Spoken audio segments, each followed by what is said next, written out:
Hello, welcome to ലേണിനോ. നമ്മളിപ്പോൾ നോക്കിക്കൊണ്ടിരിക്കുന്നത് എൽ ഡി എസിൻ്റെ പ്രീവിയസ് ഇയർ ക്വസ്റ്റ്യൻ പേപ്പേഴ്സ് എന്നുള്ള ചോദ്യങ്ങളാണ്. നമ്മളിപ്പോൾ നോക്കിക്കൊണ്ടിരിക്കുന്ന ക്വസ്റ്റ്യൻ പേപ്പർ ലാസ്റ്റ് ടൈം നടന്നിട്ടുണ്ടായിരുന്ന ഖാദി ബോർഡ് എൽ ഡി എസിൻ്റെ പ്രിലിംസിൻ്റെ ക്വസ്റ്റ്യൻ പേപ്പറാണ്. അപ്പോൾ നമുക്കതിനെക്കുറിച്ച് ഇപ്പോൾ 60 ക്വസ്റ്റ്യൻസോളം നമ്മൾ നോക്കി. ഇനി ബാക്കിയുള്ള സെഷൻസിലേക്ക് പോവാം. ഇന്ന് നമ്മൾ നോക്കുന്നത് 61 മുതൽ 80 വരെയുള്ള ചോദ്യങ്ങളാണ്. അപ്പോൾ നോക്കാം കേട്ടോ. നമ്മുടെ മൂന്നാമത്തെ സീരീസിൽ 60 ചോദ്യങ്ങൾ കഴിഞ്ഞ് അതിന് ശേഷം വരുന്ന 61ാമത്തെ ചോദ്യം മുതലാണ് ഇന്ന് നോക്കുന്നത് കേട്ടോ. അപ്പം നോക്കാം ക്വസ്റ്റ്യൻസ്. 61 ചുവടെ കൊടുത്തിരിക്കുന്നവയിൽ നിന്നും വായുവിലൂടെ പകരുന്ന രോഗങ്ങൾ തിരഞ്ഞെടുക്കുക. ക്ഷയം, ടൈഫോയിഡ്, ചിക്കൻ ബോക്സ്, എലിപ്പനി. വായുവിലൂടെ പകരുന്നത് രോഗങ്ങൾ പല രീതിയിൽ പകരാം അല്ലേ. ചിലപ്പോൾ അത് നമുക്ക് വായുവിലൂടെ പകരാം, ചിലപ്പോൾ വെള്ളത്തിൽ കൂടെ പകരാം, ചിലപ്പോൾ സമ്പർക്കം കൊണ്ട് പകരാം. അങ്ങനെ പല രീതിയിൽ എന്ത് സംഭവിക്കുന്നുണ്ട്, രോഗങ്ങൾ പകരുന്നുണ്ട്, ഒരാളിൽ നിന്ന് മറ്റൊരാളിലേക്ക് എത്തുന്നുണ്ട്. അപ്പൊ താഴെ തന്നിരിക്കുന്ന ഓപ്ഷനിൽ വായുവിലൂടെ പകരുന്ന രോഗം, അത് എയർബോൺ ഡിസീസ് ഏതാണെന്നാണ് ചോദിക്കുന്നത്. ക്ഷയം, ടൈഫോയിഡ്, ചിക്കൻ ബോക്സ്, എലിപ്പനി. ഓപ്ഷൻ തന്നിരിക്കുന്ന എ 1ഉം 2ഉം, ബി 1ഉം 3ഉം, സി 1ഉം 4ഉം, ഡി 3ഉം 4ഉം. നമുക്ക് തന്നിരിക്കുന്നതിൽ ഓപ്ഷൻ കൃത്യമായിട്ടുള്ള ഉത്തരം 1ഉം 3ഉം ആണ്. ക്ഷയവും അതുപോലെ തന്നെ ചിക്കൻ ബോക്സുമാണ് വായുവിലൂടെ പകരുന്നത്. നമുക്കറിയാം അല്ലേ, ചിക്കൻ ബോക്സ് ഒക്കെ വന്നെങ്കിൽ എത്രത്തോളം ശ്രദ്ധിക്കണം. ഇല്ലാണ്ടിരുന്നു കഴിഞ്ഞാൽ വീട്ടിലുള്ളവർക്ക് ഫുള്ള് ചിക്കൻ ബോക്സ് ആയിട്ട് മാറും. നമ്മൾ മാസ്ക് ധരിക്കണം. അതുപോലെ തന്നെ കോണ്ടാക്ട് ഉണ്ടായി കഴിഞ്ഞാൽ നമ്മൾ ശ്രദ്ധിക്കേണ്ട ഒരു കാര്യമാണ് ചിക്കൻ ബോക്സ് ഒക്കെ വന്നെങ്കിൽ. അതുപോലെ തന്നെയാണ് ക്ഷയമുള്ള ഒരാളിനെ ട്രീറ്റ് ചെയ്യണമെന്നുണ്ടെങ്കിൽ അവിടെ വളരെ ഇമ്പോർട്ടൻ്റ് ആണ്, മാസ്ക് ധരിച്ചിട്ട് വേണം അയാളെ ട്രീറ്റ് ചെയ്യാൻ അല്ലേ. അപ്പം അത് രണ്ടും വായുവിലൂടെ പകരുന്ന രോഗങ്ങളാണ്. ഇനി ടൈഫോയിഡ് എന്ന് പറയുന്നത് വെള്ളത്തിലൂടെ പകരുന്നതാണ്. എലിപ്പനി അഥവാ റാറ്റ് ഫീവർ എന്ന് പറയുന്നതും വെള്ളത്തിലൂടെ പകരുന്ന രോഗമാണ്. അപ്പം നമ്മൾ എലി മൂത്രമൊഴിച്ചിട്ടുള്ള ഒരു കെട്ടിക്കിടക്കുന്ന വെള്ളത്തിൽ എലി മൂത്രമൊഴിച്ചിട്ടുണ്ടെന്ന് വെച്ചോളൂ. അപ്പോൾ അത് എങ്ങോട്ടേക്കും അത് പോവില്ല. ഫ്ലോ ഉള്ള വെള്ളമാണെന്നുണ്ടെങ്കിൽ അത് എങ്ങോട്ടേക്കും ആ ഒഴുക്കിൽ അങ്ങ് പോകും. പക്ഷെ കെട്ടിക്കിടക്കുന്ന വെള്ളത്തിൽ മൂത്രമൊഴിച്ചിട്ടുണ്ടെന്നുണ്ടെങ്കിൽ അത് അവിടെ നിൽക്കില്ലേ. ഇപ്പോൾ കാലിൽ വല്ല മുറിവൊക്കെ ആയിട്ടുള്ള ഒരാൾ അവിടെ പോയി നിൽക്കുകയാണെന്നുണ്ടെങ്കിൽ ഇതെന്ത് ചെയ്യാം, ഈ യൂറിൻ നമ്മുടെ ബോഡിയിലേക്ക് കയറാം. അത് ഇൻഫെക്റ്റഡ് ആയിട്ടുള്ള യൂറിൻ ആയിരിക്കും. അപ്പോൾ അത് നമ്മുടെ ബോഡിയിലേക്ക് കയറി കഴിഞ്ഞാൽ എലിപ്പനി വരും. 2 ടൈപ്പ് ഉണ്ട് കേട്ടോ, എലിനെ കൊണ്ടുള്ള 2 അസുഖങ്ങൾ വരും. ഒന്ന് എലിപ്പനി എന്ന് പറയുന്നത്, രണ്ടാമത് റാറ്റ് ബൈറ്റ് ഫീവർ പറയും, അത് എലി കടിക്കുന്നത് കൊണ്ടുണ്ടാകുന്നത്. അങ്ങനെ 2 ടൈപ്പ് ഓഫ് ഉണ്ട്. ഓക്കെ, അപ്പോൾ നമ്മൾക്കിവിടെ വരുന്നത് വായിലൂടെ പകരുന്ന രോഗങ്ങൾ ക്ഷയവും ചിക്കൻ ബോക്സ് ആണ്. ഓപ്ഷൻ ബി ആണ് കറക്റ്റ് ആയിട്ടുള്ള ആൻസർ. ആഹാരവസ്തുക്കൾ കടിച്ചു കീറാൻ സഹായിക്കുന്ന പല്ലേത്? നമ്മുടെ വായിൽ 32 പല്ലുണ്ട് അല്ലേ. അപ്പോൾ ഈ പല്ലുകളിൽ ഓരോന്നും, ഈ പല്ല് 4 സെറ്റായിട്ടാണ്. ഓരോ സെറ്റിനും ഓരോ പേരുണ്ട്, ഓരോ എണ്ണമുണ്ട്. അപ്പോൾ നമ്മളുടെ വായിലുള്ള പല്ലുകളാണ് ചർവണകം, ഉളിപ്പല്ല്, കോമ്പല്ല്, അഗ്രചർവണകം എന്നൊക്കെ പറയുന്നത് അല്ലേ. അപ്പോൾ ഇതിൽ നമുക്ക് കടിച്ചു കീറാൻ ഒന്ന്, മുറിക്കാൻ ഒന്ന്, ചവച്ചരയ്ക്കാൻ ഒന്ന് എന്നൊക്കെ പറഞ്ഞിട്ട് ഓരോ പല്ലും ഓരോ ടൈപ്പാണ് അല്ലേ. അപ്പോൾ ഇതിൽ നമ്മൾ കടിച്ചു കീറാൻ സഹായിക്കുന്ന പല്ല് ഏതാണെന്നാണ് നമ്മുടെ ചോദ്യം. ചർവണകം, ഉളിപ്പല്ല്, കോമ്പല്ല്, അഗ്രചർവണകം. ഓപ്ഷൻ സി കോമ്പല്ലാണ് കേട്ടോ. കോമ്പല്ല് പറയുമ്പോൾ നല്ലതിങ്ങനെ കൂർത്തിരിക്കും, അതാണ് കടിച്ചു കീറാനൊക്കെ സഹായിക്കുന്നത്. നമ്മൾ ഫ്ലഷ് ഈറ്റിംഗ് ആയിട്ടുള്ള അനിമൽസ് ഉണ്ടാവുമല്ലോ അല്ലെ, മാംസം കഴിക്കുന്ന മൃഗങ്ങൾ, അവർക്കൊക്കെ ഈ പറയുന്ന പല്ല് നമുക്ക് കാണാൻ സാധിക്കും. കോമ്പല്ല് നല്ല നീളത്തിൽ കാണാൻ സാധിക്കും. നിങ്ങൾ ശ്രദ്ധിച്ചു നോക്കും, മാംസഭോജികൾക്കൊക്കെ തന്നെ പല്ല് എന്തുണ്ട് സംഭവിക്കുന്നത്, ഇങ്ങനൊരു ഇതാണ് വായെങ്കിൽ ഇങ്ങനൊരു പല്ല് നമുക്ക് കാണാനായിട്ട് സാധിക്കും. അത് വെച്ചിട്ട് അതിന് കടിച്ചു കീറാനും നല്ല ഹോൾഡ് ചെയ്യാനൊക്കെ അതിനെ സഹായിക്കുന്നത് ഈ ചർവണകമാണ്, കോമ്പല്ലാണ്. ഉളിപ്പല്ല് എന്ന് പറയുന്നത് ഇങ്ങനെയുള്ള ഷേപ്പിലുള്ള പല്ല, അല്ലെങ്കിൽ ഇങ്ങനെ പറയാം, ഇങ്ങനെയുള്ള ഷേപ്പുള്ള പല്ല. അപ്പം ഇതെന്ത് ചെയ്യും, കടിച്ച് മുറിക്കാൻ നമ്മളെ സഹായിക്കും അല്ലേ. കത്തി ഇങ്ങനെ നീളത്തിലാണെങ്കിൽ നമുക്ക് നേരെ മുറിക്കാൻ പറ്റുള്ളൂ. കീറണമെന്നുണ്ടെങ്കിൽ ഇങ്ങനെ കൂർത്ത് നിൽക്കണം അല്ലേ. അപ്പം ഇങ്ങനെ ഉളിപ്പല്ല് എന്ന് പറയുന്ന സമയത്ത് ഇങ്ങനെ കടിച്ചു മുറിക്കാനായിട്ട് സഹായിക്കുന്നതാണ്. കോമ്പല്ല് എന്ന് പറയുമ്പോൾ കടിച്ച് കീറാനാണ് നമ്മൾ പറഞ്ഞു. അപ്പോൾ അത് ഇങ്ങനെ നല്ല കുറച്ച് കൂർത്തുള്ള ടൈപ്പ് പല്ലുകളാണ് കോമ്പല്ലായിട്ട് വരിക. അതങ്ങനെ താഴത്തെ സെറ്റാണെന്ന് ഇങ്ങനെ ആയിരിക്കും ആ പല്ല് ഉണ്ടാവുക. ഇനി അഗ്രചർവണകം എന്ന് പറയുന്ന സമയത്ത് കുറച്ച് പരന്ന ടൈപ്പ് പല്ലുകളായിരിക്കും. അത് നമുക്ക് നല്ല രീതിയിൽ ചവച്ചരിക്കാനൊക്കെ സഹായിക്കും ഈ പറയുന്ന അഗ്രചർവണകം എന്ന് പറയുന്നത്. പ്രീമോളാർ എന്നാണ് അതിന്റെ ഇംഗ്ലീഷ് പേര്. അതുപോലെ ചർവണകം അഥവാ മോളാർ എന്ന് പറയുന്നത് കുറച്ചുകൂടി ഈ പരന്ന പല്ലുകളാണ്. അപ്പം അതും എന്ത് ചെയ്യാനാണ് സഹായിക്കുക, നന്നായിട്ട് ചവച്ചരയ്ക്കാനാണ് സഹായിക്കുക. ഓക്കെ, അപ്പോൾ ഇതാണ് ഈ 4 ടൈപ്പ് ഓഫ് പല്ലുകൾ നമ്മുടെ വായിനകത്തുള്ളത്. നമുക്ക് 2 ടൈമിലാണ് നമുക്ക് 2 തരം പല്ലുകളാണ് ഉള്ളത്. ആദ്യം നമുക്ക് ചെറിയ കുട്ടിയായിരുന്ന സമയത്ത് നമുക്ക് പാൽപ്പല്ലുകൾ വരും 20 എണ്ണം. ആ 20 എണ്ണം കൊഴിഞ്ഞിട്ടാണ് നമുക്ക് പിന്നീട് സ്ഥിരദന്തങ്ങൾ അഥവാ പെർമനന്റ് ടീത്ത് നമ്മൾക്ക് ഉണ്ടാവുന്നത്. അത് 32 എണ്ണമാണ്. ആ 32 എണ്ണം നമുക്കിങ്ങനെ പല ടൈപ്പായിട്ട് പല ആവശ്യങ്ങൾക്ക് വേണ്ടിയിട്ടുള്ളതാണ്. ഒന്ന് കടിച്ചു മുറിക്കാനായിരിക്കും, മറ്റൊന്ന് കടിച്ചു കീറാനായിരിക്കും, മറ്റൊന്ന് ചവച്ചരയ്ക്കാനായിരിക്കും. ഓക്കെ, അപ്പോൾ അതാണ് ഈ പറയുന്ന ബാക്കിയുള്ള പല്ലുകൾ കേട്ടോ. അപ്പോൾ ലിംഗാധിഷ്ഠിത അക്രമ സാമൂഹിക ദുരുപയോഗത്തിന് ഇരയായവർക്കുള്ള മെഡിക്കൽ പരിചരണം എന്ന വിഷയത്തിൽ കേരള സർക്കാർ ആരംഭിച്ച പദ്ധതി ഏതാണ്? ഭൂമിക, നിരാമയ, സമന്വയ, മൃതസഞ്ജീവനി. ഏതാണ്? അത് ഭൂമിക എന്നാണ്. ലിംഗാധിഷ്ഠിത അക്രമ അല്ലെങ്കിൽ സാമൂഹിക ദുരുപയോഗത്തിന് ഇരയായവർക്കുള്ള മെഡിക്കൽ പരിചരണം. ഓക്കെ, അപ്പോൾ അങ്ങനെ പ്രശ്നം വന്നിട്ടുള്ള വ്യക്തികൾക്കുള്ള മെഡിക്കൽ പരിചരണം സർക്കാർ കൊടുക്കുന്നുണ്ട്. ആ പദ്ധതിയുടെ പേരാണ് എന്താ? ഭൂമിക എന്ന് പറയുന്നത്. സമന്വയ എന്ന പദ്ധതി പറയുമ്പോൾ ട്രാൻസ്ജെൻഡേഴ്സിന് പാതി വഴിയിലൊക്കെ പഠനം നിന്നു പോയിട്ടുണ്ടാവില്ലേ, അപ്പം അങ്ങനെയുള്ളവർക്കുള്ള തുടർ വിദ്യാഭ്യാസ പദ്ധതിയാണ് ഈ പറഞ്ഞ സമന്വയ പദ്ധതി. അങ്ങനെയുള്ളവർക്ക് വിദ്യാഭ്യാസം കൊടുക്കുന്നതിന് വേണ്ടിയിട്ടുള്ള തുടർ വിദ്യാഭ്യാസം കൊടുക്കുന്നതിനുള്ള പദ്ധതിയാണ് സമന്വയ. മൃതസഞ്ജീവനി പറയുമ്പോൾ അറിയാം എന്താണല്ലേ മൃതസഞ്ജീവനിയുടെ അർത്ഥം? കേരളത്തിലെ സർക്കാർ തലത്തിൽ നടപ്പാക്കുന്ന മരണാനന്തര അവയവ കൈമാറ്റ പദ്ധതിയാണ് ഈ മൃതസഞ്ജീവനി എന്ന് പറയുന്നത്. നമുക്ക് അവയവങ്ങൾ ദാനം ചെയ്യാം, അതിനുള്ള പദ്ധതിയാണ് മൃതസഞ്ജീവനി. നിരാമയ എന്ന് പറയുന്നത് ഒരു ഹെൽത്ത് ഇൻഷുറൻസ് പദ്ധതിയാണ്. അത് പ്രധാനമായിട്ടും ഡിസബിലിറ്റി ഉള്ള ആളുകളല്ലേ, PWD, അപ്പം അങ്ങനെയുള്ള ആളുകൾക്ക് ഉപകാരപ്പെടുന്ന ഒരു ഹെൽത്ത് ഇൻഷുറൻസ് പദ്ധതിയാണ് ഈ നിരാമയ എന്ന് പറയുന്നത്. ഇതാണ് ബാക്കിയുള്ള പദ്ധതികൾ. അടുത്ത ചോദ്യം, സ്കർവി ഏത് വിറ്റാമിനുമായി ബന്ധപ്പെട്ടിരിക്കുന്നു? Scurvy vitamin A, vitamin B, vitamin C, vitamin D. നമുക്കറിയാം വിറ്റാമിനുകളുടെ കുറവ് കൊണ്ട് പല രോഗങ്ങളും ഉണ്ടാവാം. അങ്ങനെ ഉണ്ടാവുന്ന സ്കർവി എന്ന രോഗം ഏതിൻ്റെ കുറവ് കൊണ്ടുണ്ടാവുന്ന രോഗമാണ്? വിറ്റാമിൻ സിയുടെ കുറവ് കൊണ്ടുണ്ടാവുന്ന രോഗമാണ് സ്കർവി, സ്കർവി അല്ലേ. ഇനി വിറ്റാമിൻ ബിയുടെ കുറവ് കൊണ്ട് ഉണ്ടാവുന്ന രോഗം എന്താണ്? വിറ്റാമിൻ ബിയുടെ കുറവ് കൊണ്ടാണ് ബെറി ഉണ്ടാവുക. എന്താണ് ബെറി എന്ന് പറയുന്ന രോഗം? വിറ്റാമിൻ ബിയുടെ കുറവ് കൊണ്ടാണ്. വിറ്റാമിൻ ബി എന്ന് പറയുന്ന ഒരൊറ്റ വിറ്റാമിൻ അല്ല, ഒത്തിരി വിറ്റാമിൻസ് ചേർന്നിട്ടുള്ള ഒരു കോംപ്ലക്സ് ആണ് വിറ്റാമിൻ ബി. വിറ്റാമിൻ B1 ഉണ്ട്, 2 ഉണ്ട്, അതുപോലെ 6 ഉണ്ട്, 12 ഉണ്ട്, 9 ഉണ്ട്, അങ്ങനെ ഒത്തിരി വിറ്റാമിനുകൾ ബി ഉണ്ട്. ബിയിൽ തന്നെ കുറേ വിറ്റാമിനുകളുണ്ട്, അതിൻ്റെ ഒരു കോംപ്ലക്സ് ആണ് വിറ്റാമിൻ ബി എന്ന് പറയുന്നത്. വിറ്റാമിൻ ഡിനെ കുറിച്ച് പറയാനാണെന്നുണ്ടെങ്കിൽ നമുക്ക് വെയിലത്ത് നിന്ന് കിട്ടുന്നതാണ് അല്ലേ. അപ്പോൾ വിറ്റാമിൻ ഡിയിൽ നമുക്ക് കാൽസ്യം ഒക്കെ കിട്ടാൻ വളരെ നല്ലതാണെന്ന് നമ്മൾ പറഞ്ഞു. അപ്പോൾ ആ ഒരു ഇളം വെയിൽ കൊള്ളുന്നത്, രാവിലെ ഒരു 10 മിനിറ്റ് കൊള്ളുന്നത് നല്ലതാണ്. അതിൻ്റെ ഡെഫിഷ്യൻസി കാരണം ഉണ്ടാകുന്ന രോഗമാണ് കണ അഥവാ റിക്കറ്റ് എന്ന് പറയും. കാൽസിഫെറോൾ എന്നാണ് അതിൻ്റെ ശാസ്ത്രീയ നാമം. ഓരോ വിറ്റാമിനും അതിൻ്റെതായിട്ടുള്ള ശാസ്ത്രീയ നാമം ഉണ്ടല്ലേ. കണ്ണിന് നല്ല വിറ്റാമിനാണ് വിറ്റാമിൻ A.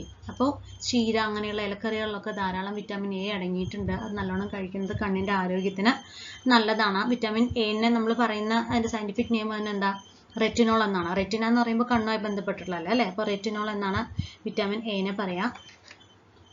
അപ്പോൾ വിറ്റാമിൻ എയുടെ കുറവ് മൂലമാണ് നിശാന്തത, നൈറ്റ് ബ്ലൈൻഡ്നെസ് ഒക്കെ ഉണ്ടാവുന്നത്. ഓക്കെ, അപ്പോൾ സ്കർവി എന്നത് ഏത് വിറ്റാമിനായിട്ട് ബന്ധപ്പെട്ടിരിക്കുന്നു? വിറ്റാമിൻ സിയുമായിട്ട് ബന്ധപ്പെട്ടിരിക്കുന്നു. രക്തത്തിലെ ദ്രാവക ഭാഗം ഏത് പേരിൽ അറിയപ്പെടുന്നു? രക്തം എന്ന് പറയുന്ന സമയത്ത് അതിൽ എന്തൊക്കെയുണ്ട്? അതിൽ വെള്ളം പോലൊരു ഭാഗമുണ്ട്, അതിൽ കുറേ സെല്ലുകളുണ്ട്, അതിൽ കുറേ കോശങ്ങളുണ്ട്, രക്തകോശങ്ങൾ കുറേ ഉണ്ട് അല്ലേ. അപ്പം അങ്ങനെയുള്ള കുറേ കാര്യങ്ങൾ അടങ്ങിയിട്ടുള്ളതാണ് ആരെന്ന് പറയുന്നത്? നമ്മളെ രക്തം എന്ന് പറയുന്നത്. രക്തം എന്ന് പറയുന്നത് ഒരൊറ്റ സാധനമല്ല, അത് വെള്ളം പോലെയുള്ള സാധനമാണ്. ആ വെള്ളത്തിനകത്ത് കുറേ ബ്ലഡ് സെല്ലുകളൊക്കെ ഉണ്ട്, രക്തകോശങ്ങളുണ്ട്. അതിൽ RBC അഥവാ റെഡ് ബ്ലഡ് സെല്ലുകൾ, ശ്വേതരക്താണുക്കൾ, അരുണ രക്താണുക്കൾ, പ്ലേറ്റ്ലെറ്റുകളൊക്കെ ഉണ്ട്.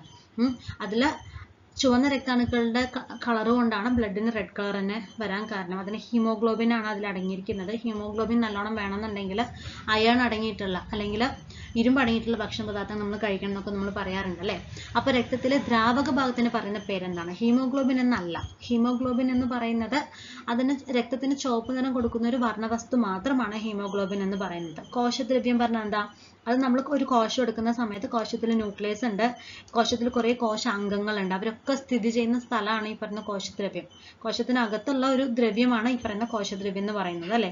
അപ്പം അത് രണ്ടും അല്ല. റൈബോസോം പറയുന്നത് എന്താ? അത് ഒരു കോശാംഗമാണ്. നമുക്കറിയാം ഒരു കോശത്തിൽ കുറേ അംഗങ്ങളുണ്ട്. ആരൊക്കെയാണ്?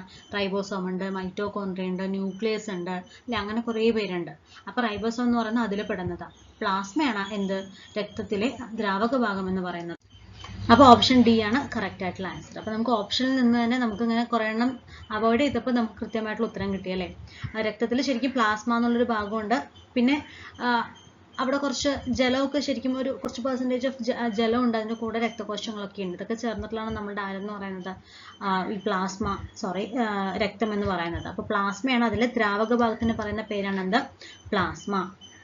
താഴെ കൊടുത്തിട്ടുള്ളവയിൽ നെല്ലിൻ്റെ സങ്കര ഇനങ്ങൾ അല്ലാത്തത് ഏതൊക്കെയാണ്? നെല്ലിൻ്റെ സങ്കര ഇനങ്ങൾ അല്ലാത്തത് പവിത്ര, അനാമിക, ഹ്രസ്വ, അർക്ക. ഇതിൽ ഏതൊക്കെയാണ് നെല്ലിൻ്റെ സങ്കര ഇനങ്ങൾ അല്ലാത്തത് എന്നാണ് ചോദിക്കുന്നത്. നോ എന്നാണ് ചോദിക്കുന്നത് കേട്ടോ. അപ്പോൾ 2 ഉം 4 ഉം 1 ഉം 2 ഉം 2 ഉം 3 ഉം 1 ഉം 4 ഉം. നമ്മുടെ ഉത്തരം ഓപ്ഷൻ എ ആണ്. അനാമികയും അതുപോലെ തന്നെ അർക്കയുമാണ് ആര്? നെല്ലിൻ്റെ സങ്കര ഇനങ്ങൾ അല്ലാത്തത്. പവിത്രയും ഹ്രസ്വയും നെല്ലിൻ്റെ സങ്കര ഇനങ്ങളാണ്. അർക്ക, അനാമിക എന്നൊക്കെ പറയുന്നത് വെണ്ടയുടെ സങ്കര ഇനങ്ങളാണ്, അർക്കയും അനാമികയും കേട്ടോ. ബാക്കി 2 പവിത്രയും ഹ്രസ്വയും അപ്പം എന്താണ്? നെല്ലിൻ്റെ സങ്കര ഇനം ആണ്. ഓക്കെ, അപ്പോൾ ഇന്ന് 2 ക്വസ്റ്റ്യൻ കിട്ടിയല്ലോ അല്ലേ? അടുത്ത ചോദ്യം, താഴെ പറയുന്നവയിൽ ഇലകൾക്ക് ചുവപ്പ് നിറം നൽകുന്ന വർണ്ണകമേത്? നമുക്കറിയാം ഇലകൾ പല നിറത്തിൽ കാണുന്നുണ്ട് അല്ലെ. കൂടുതലും പച്ചയാണ് കാണുന്നത്. പച്ച കാണാൻ കാരണം അത് ക്ലോറോഫിലിന്റെ പ്രസൻസ് അതിലുള്ളതുകൊണ്ടാണ്. അതുപോലെ ചില ഇലകൾ മഞ്ഞ നിറത്തിൽ കാണാം, ചിലത് ഓറഞ്ച് നിറത്തിൽ കാണാം, ചിലത് ചുവപ്പ് നിറത്തിൽ കാണാം, അങ്ങനെ പല നിറത്തിലും കാണാം. അപ്പോൾ ഇത് ഓരോന്നും നിറം കൊടുക്കുന്നത് ഓരോ തരത്തിലുള്ള വർണ്ണകമാണ്. അത് ഏത് നിറമാണ് കൊടുക്കുന്നതനുസരിച്ച് അവിടെ ഏത് വർണ്ണകമാണുള്ളത് അതിനനുസരിച്ചിട്ടാണ് ആ ഒരു പർട്ടിക്കുലർ ഇലയുടെ നിറം വരിക. അപ്പോൾ എന്ത് ഒരു ചുവപ്പ് നിറം കിട്ടണമെന്നുണ്ടെങ്കിൽ അതിൽ എന്താണ് അടങ്ങിയിരിക്കേണ്ടത്? കരോട്ടിൻ ആണോ, ക്ലോറോഫിൽ ആണോ? അല്ല, ക്ലോറോഫിൽ എന്ന് പറയുന്നത് പച്ചയാണ്. ആന്തോസയാനിൻ ആണോ, സാന്തോഫിൽ ആണോ? ആന്തോസയാനിൻ ആണ്. ആന്തോസയാനിൻ ആണ് ചുവപ്പ് നിറം കൊടുക്കുന്ന വർണ്ണവസ്തു. കരോട്ടിൻ എന്ന് പറയുമ്പോൾ ക്യാരറ്റ് ആലോചിക്കുക. അപ്പോൾ ഓറഞ്ച് കളർ കൊടുക്കുന്നത് കരോട്ടിൻ ആണ്. സാന്തോഫിൽ എന്ന് പറയുമ്പോൾ ഏതാണ്ട് ഒരു മഞ്ഞ ആ ഒരു റേഞ്ചിൽ വരുന്നതാണ് സാന്തോഫിൽ എന്ന് പറയുന്നത് കേട്ടോ. ഓക്കെ, അപ്പോൾ എണ്ണ മലിനീകരണം തടയാൻ കഴിവുള്ള സൂപ്പർ ബഗുകൾ എന്ന ജനിതക മാറ്റം വരുത്തിയ ബാക്ടീരിയയെ വികസിപ്പിച്ച ഇന്ത്യൻ വംശജനായ ശാസ്ത്രജ്ഞൻ ആരാണ്? സൂപ്പർ ബഗുകൾ അറിയാലേ, നമ്മളിപ്പോൾ കടലിലൊക്കെ ഈ എണ്ണ ഖനനമൊക്കെ ചെയ്യുന്നുണ്ട്. അപ്പോൾ ആ സമയത്ത് അവിടെ ധാരാളം എണ്ണ ചിലപ്പോൾ ഷിപ്പിൽ നിന്ന് പോകാനൊക്കെ സാധ്യത കൂടുതലാണ്. ഖനനത്തിൽ കൂടെ മാത്രമല്ല അല്ലാണ്ടും നമുക്ക് ഏതെങ്കിലും വഴി എണ്ണ മലിനീകരണം ഒരു ഭാഗത്ത് ഉണ്ടായി കഴിഞ്ഞാൽ, പ്രത്യേകിച്ച് കടലിലൊക്കെ ഉണ്ടായി കഴിഞ്ഞു കഴിഞ്ഞാൽ എന്ത് ചെയ്താൽ മതി? ഈ പറഞ്ഞ സൂപ്പർ ബഗുകൾ അറിഞ്ഞ് വിട്ട് കഴിഞ്ഞാൽ എണ്ണനെ മുഴുവൻ അവർ കഴിച്ചോളും. അങ്ങനെ നമുക്ക് അതിനെ ശുചീകരിക്കാനായിട്ട് സാധിക്കും. അപ്പോൾ അങ്ങനെ ഒരു വലിയ കണ്ടുപിടുത്തം വരുന്നത് ജനിതക മാറ്റം വരുത്തിയ ബാക്ടീരിയകളാണ് ഈ പറയുന്ന സൂപ്പർ ബഗുകൾ എന്ന് പറയുന്നത്. അത് വികസിപ്പിച്ചെടുത്ത ഇന്ത്യൻ വംശജനാണ്. ആ ശാസ്ത്രജ്ഞൻ ആരാണെന്നാണ് ചോദ്യം. ഹർഗോവിന്ദ് ഖൊറാന, ആനന്ദ് മോഹൻ ചക്രവർത്തി, അനിൽ കാക്കോദ്കർ, അതിഥി പന്ത്. ആരാണത്? ആനന്ദ് മോഹൻ ചക്രവർത്തിയാണ് അല്ലെ. അദ്ദേഹം ഒരു ചക്രവർത്തിയാണ്. സൂപ്പർ ബഗുകളൊക്കെ ഉണ്ടാക്കിയെടുത്തില്ലേ അയാള് എന്ന് ആലോചിച്ചാൽ മതി കേട്ടോ. ആനന്ദ് മോഹൻ ചക്രവർത്തിയാണ് ഈ സൂപ്പർ ബഗ് വികസിപ്പിച്ച ആ ഇന്ത്യൻ വംശജനായിട്ടുള്ള ശാസ്ത്രജ്ഞൻ. ഹർഗോവിന്ദ് ഖൊറാന ഒരു ഇന്ത്യൻ വംശജനായിട്ടുള്ള ഒരു ശാസ്ത്രജ്ഞനാണ്. അദ്ദേഹത്തിന് നോബൽ സമ്മാനമൊക്കെ കിട്ടിയിട്ടുണ്ട് 1968. ജനിതക എഞ്ചിനീയറിംഗിലെ ലോകത്തിലെ ഏറ്റവും ശ്രദ്ധേയമായിട്ടുള്ള വ്യക്തികളിൽ ഒരാളാണ് ഈ പറയുന്ന ഹർഗോവിന്ദ് ഖൊറാന. ഒരു ഇന്ത്യക്കാരനാണെന്നുള്ളതിൽ നമുക്ക് അഭിമാനിക്കാം. അനിൽ കാക്കേദ്കർ എന്ന് പറയുന്നത് ഭാരതീയ അണുശാസ്ത്രജ്ഞനും ഇന്ത്യൻ അറ്റോമിക എനർജി കമ്മീഷന്റെ ചെയർമാനും ആയിരുന്നു അദ്ദേഹം കേട്ടോ. ഓക്കെ, ഇനി കേന്ദ്ര തോട്ടവിള ഗവേഷണ കേന്ദ്രം സ്ഥിതി ചെയ്യുന്നത് എവിടെയാണ്? തിരുവനന്തപുരം, കണ്ണൂര്, കാസർഗോഡ്, തൃശ്ശൂർ. കേന്ദ്ര തോട്ടവിള ഗവേഷണ കേന്ദ്രം സ്ഥിതി ചെയ്യുന്നത് എവിടെയാണ്? സി, കാസർഗോഡാണ് കേന്ദ്ര തോട്ടവിള ഗവേഷണ കേന്ദ്രം സ്ഥിതി ചെയ്യുന്നത്. നെല്ല് ഗവേഷണ കേന്ദ്രം എവിടെയാണ് സ്ഥിതി ചെയ്യുന്നത്? അത് മങ്കൊമ്പിലാണ്. ഇനി സൈലന്റ് വാലി വന്യജീവി സങ്കേതം ദേശീയോദ്യാനമായി പ്രഖ്യാപിച്ച വർഷം ഏതാണ്? 1983, 1987, 1982, 1984. സൈലന്റ് വാലി വന്യജീവി സങ്കേതം ദേശീയോദ്യാനമായി പ്രഖ്യാപിച്ചത് 1984 ഇന്ദിരാഗാന്ധി മർഡർ ആവുന്നതും 1984 അല്ലേ. 1987 കണ്ണൂരിൽ നേവൽ അക്കാദമി ഏഴിമലയുണ്ടല്ലോ, ഇന്ത്യൻ നേവൽ അക്കാദമി, അതിന്റെ ഫൗണ്ടേഷൻ ഇട്ടത് രാജീവ് ഗാന്ധി ആയിരുന്നു. അത് 1987 കേട്ടോ. അത്രേ ഉള്ളൂ. പിന്നെ 1983 എന്ന് പറയുമ്പോൾ നമുക്ക് ആ വർഷം മനസ്സിലേക്ക് ആദ്യം ഓടി എത്തുന്നത് ആ ക്രിക്കറ്റിനെ കുറിച്ചുള്ളതായിരിക്കും അല്ലേ.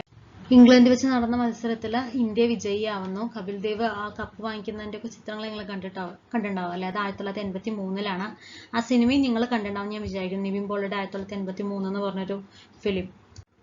ഓക്കെ, താഴെ കൊടുത്തിരിക്കുന്നവയിൽ നിന്നും ഐസോടോപ്പുകളുടെ ജോഡി കണ്ടെത്തുക.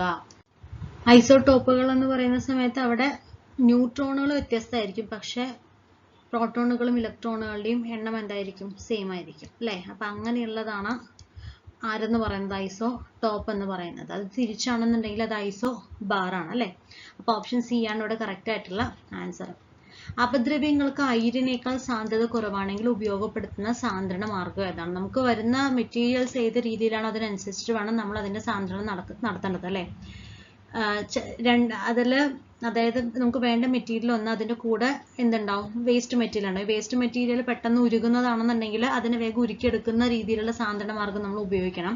അതല്ല അത് പാറിക്കിടക്കുന്നതാണ് ആ പറയുന്ന വേസ്റ്റ് മെറ്റീരിയൽ എങ്കിൽ അതിന് വെള്ളത്തിട്ട് കഴിഞ്ഞാൽ അത് പാറിക്കിടക്കണമെന്നുണ്ടെങ്കിൽ അങ്ങനെ ഒരു സാന്ദ്രണ മാർഗം ഉപയോഗിക്കണം. അപ്പോൾ നമുക്ക് അയിരെടുക്കണം എന്നുണ്ടെങ്കിൽ അതിൽ അപദ്രവ്യങ്ങൾ എങ്ങനെയാണോ അതിന്റെ അപദ്രവ്യങ്ങളോ അല്ലെങ്കിൽ അതിന് മെയിൻ നമുക്ക് വേണ്ട മെറ്റീരിയലോ അത് രണ്ടാണെന്നുണ്ടെങ്കിലും നമുക്ക് വേർതിരിച്ചെടുക്കാൻ പറ്റുന്ന രീതിയിലുള്ള സാന്ദ്രണ മാർഗങ്ങൾ പലതുണ്ട്.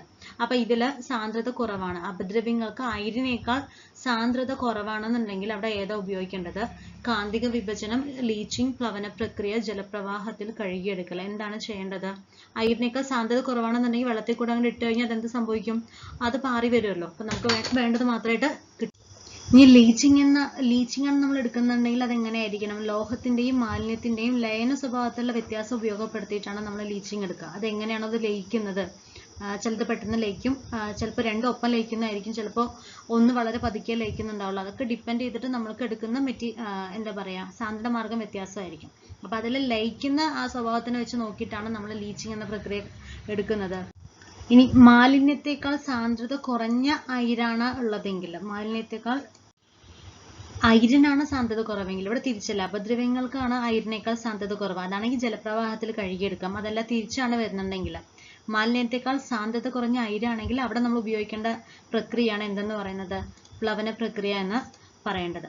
മാലിന്യങ്ങൾ ലയിക്കാത്ത ലായകത്തിൽ അയിരിനെ ലയിപ്പിക്കുന്ന സാന്ദ്രനാണ് നമുക്ക് പറഞ്ഞ ലീച്ചിങ് എന്ന് പറയുന്നത്. പിന്നെ കാന്തിക വിഭജനം, അതായത് ഈ പറയുന്ന വേസ്റ്റ് മെറ്റീരിയൽ നമുക്ക് ഏതെങ്കിലും കാന്തം ഉപയോഗിച്ച് നമുക്ക് മാറ്റിയെടുക്കാൻ പറ്റുകയാണെങ്കിൽ, ഒന്നുകിൽ വേസ്റ്റ് മെറ്റീരിയൽ മാറ്റിയെടുക്കാം, അല്ലാന്നുണ്ടെങ്കിൽ അയിരിനെ മാറ്റിയെടുക്കാൻ പറ്റുന്നുണ്ടെങ്കിൽ നമ്മൾ എന്ത് ഉപയോഗിക്കാം?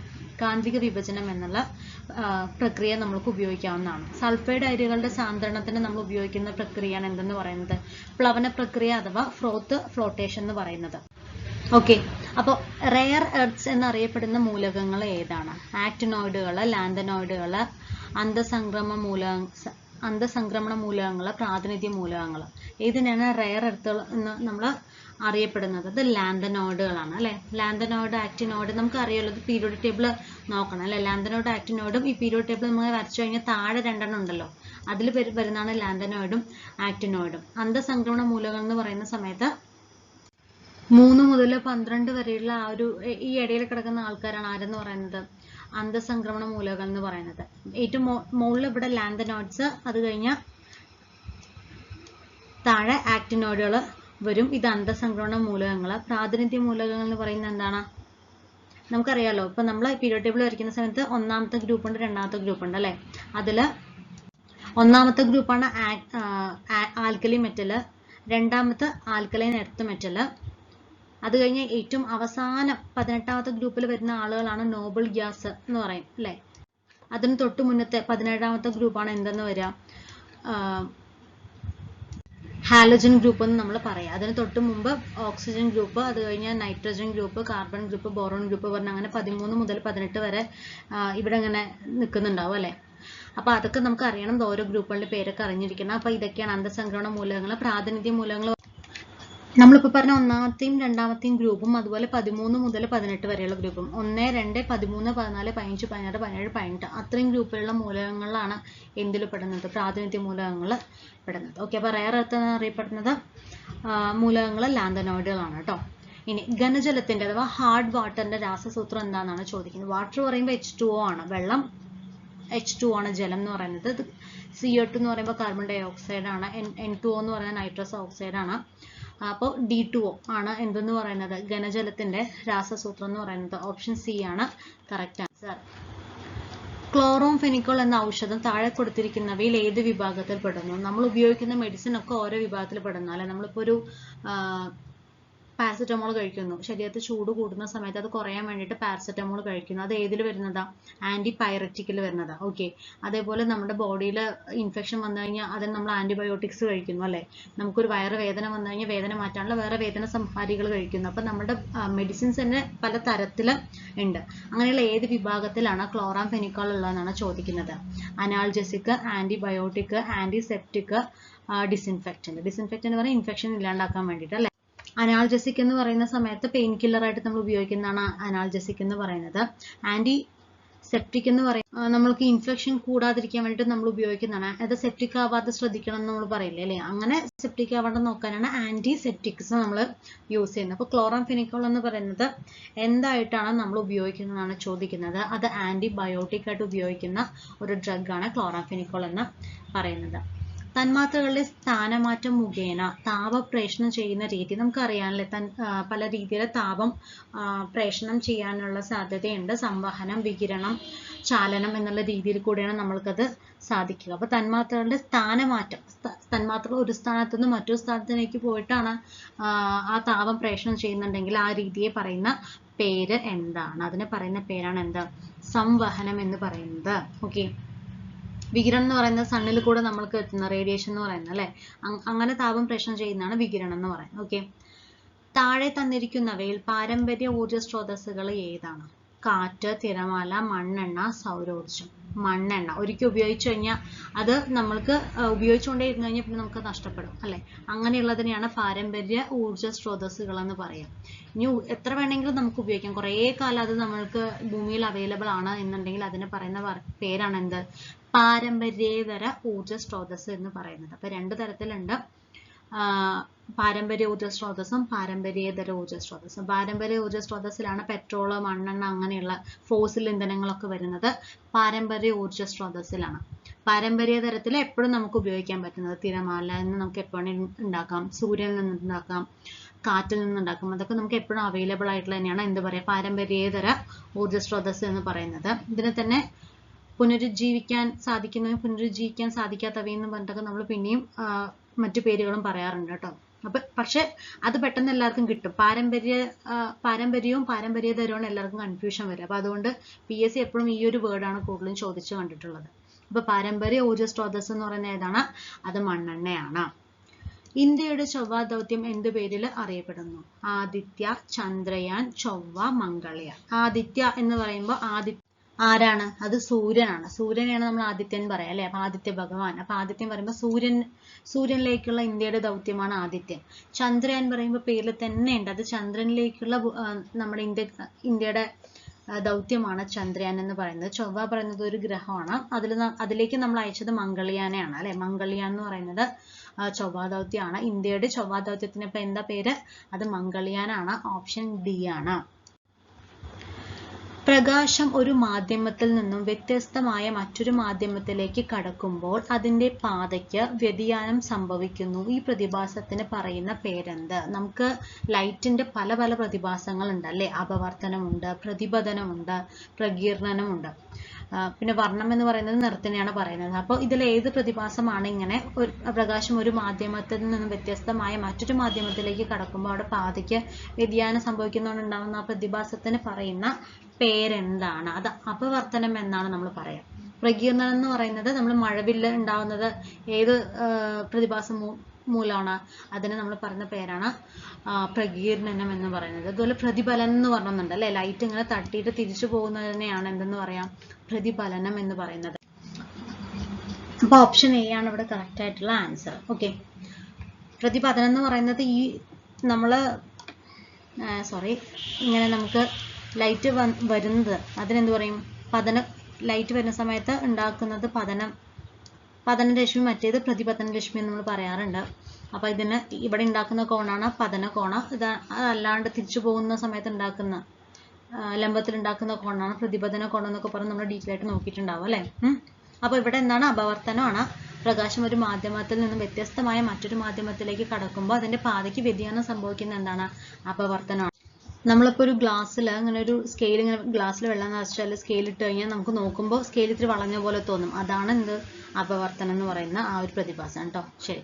ഒരു വസ്തുവിന്റെ സ്വന്തം അക്ഷത്തെ അടിസ്ഥാനമാക്കിയുള്ള ചലനമാണ് പരിക്രമണം, ഭ്രമണം, വർത്തുള ചലനം, നേർരേഖാ ചലനം. നമുക്കറിയാം നമ്മുടെ ഭൂമി എന്ത് ചെയ്യുന്നുണ്ട്? സ്വന്തമായിട്ടും കറങ്ങുന്നുണ്ട്, സ്വന്തം അച്ചുതണ്ടിൽ സ്വന്തമായും കറങ്ങുന്നുണ്ട്. സൂര്യന് ചുറ്റും അത് പരിക്രമണം ചെയ്യുന്നുണ്ട്. അപ്പോൾ സൂര്യന് ചുറ്റും കറങ്ങുന്നതിനെ പരിക്രമണം എന്നും സ്വന്തം അക്ഷത്തിൽ അടിസ്ഥാനമാക്കി ചലിക്കുന്നുണ്ടെങ്കിൽ അതിനെ ഭ്രമണം എന്നും പറയുന്നു. അപ്പോൾ ഇവിടെ ആൻസർ ഓപ്ഷൻ ബി ഭ്രമണമാണ്. വർത്തുള ചലനം എന്ന് പറയുമ്പോൾ അങ്ങനെ വട്ടത്തിൽ പോകുന്ന ആ ചലനം, വൃത്താകൃതിയിലുള്ള ചലനത്തിനെയാണ് നമ്മൾ എന്തെന്ന് പറയുന്നത്? വർത്തുള ചലനം എന്ന് പറയുന്നത്. നേർരേഖാ ചലനം എന്ന് പറയുന്ന സമയത്ത് ചലിക്കുന്ന നേർരേഖയിൽ കൂടെ പോകുന്നുണ്ടെങ്കിൽ അതിനെ പറയുന്ന പേരാണ് നേർരേഖാ ചലനം എന്ന് പറയുന്നത്. അപ്പോൾ ഇത്രയും കാര്യങ്ങളാണ് ഇതിൽ ബാക്കി നമുക്ക് ഉള്ളത്. ഓക്കെ, അപ്പോൾ ഇതാണ് നമ്മൾ ഉള്ള 80 ചോദ്യങ്ങൾ വരെ നമ്മൾ കഴിഞ്ഞു. ഇപ്പോൾ ഇന്ന് നമ്മളൊരു 20 ചോദ്യങ്ങൾ നോക്കി. ഇനി നമുക്ക് ബാക്കി ഒരു 20 ക്വസ്റ്റ്യൻസ് ആണുള്ളത്. അത് ഫുള്ള് മാത്സ് ആണ് കേട്ടോ. ആ മാത്സ് നമ്മൾ അടുത്ത സെറ്റായിട്ട് ചെയ്യാം. അപ്പോൾ ഇങ്ങനെ എക്സാമിനേഷൻ ഇങ്ങനെ ആയിരിക്കില്ല, ഇതിനേക്കാൾ ഒരു പടി മുന്നിലായിട്ട് തന്നെ നമ്മൾ പഠിക്കണം. ഏത് ഭാഗത്തുനിന്ന് എങ്ങനെ ചോദ്യം വരും എന്നുള്ളതൊക്കെ ഇങ്ങനെ കുറേ പ്രീവിയസ് ഇയർ ക്വസ്റ്റ്യൻസ് നമ്മൾ വർക്കൗട്ട് ചെയ്യുമ്പോൾ നമുക്ക് മനസ്സിലാവും. അതേപോലെ തന്നെ ഈ ചോദ്യങ്ങൾ എല്ലാം തന്നെ കൂടുതലും നമ്മുടെ SCRT പാഠഭാഗങ്ങളിൽ നിന്ന് മാത്രം എടുത്തിട്ടുള്ള ചോദ്യങ്ങളാണ്. അപ്പോൾ അതിലേക്ക് കൂടുതൽ കോൺസെൻട്രേറ്റ് ചെയ്യാൻ വേണ്ടിയിട്ട് ശ്രദ്ധിക്കാം. അതുപോലെ തന്നെ മാർക്ക് ഡിസ്ട്രിബ്യൂഷൻ ഉണ്ട്. അപ്പോൾ ഓരോ ടോപ്പിക്കിന് എത്ര മാർക്ക് വരെ ഉണ്ട് എന്നുള്ളത് നോക്കിയിട്ട് വേണം നിങ്ങൾ അതിന് ഇമ്പോർട്ടൻസ് കൊടുത്ത് പഠിക്കാൻ കേട്ടോ. അപ്പോൾ ഇത്രയും ക്വസ്റ്റ്യൻസ് ആണ് നമ്മളൊന്ന് നോക്കുന്നത്. Thank you.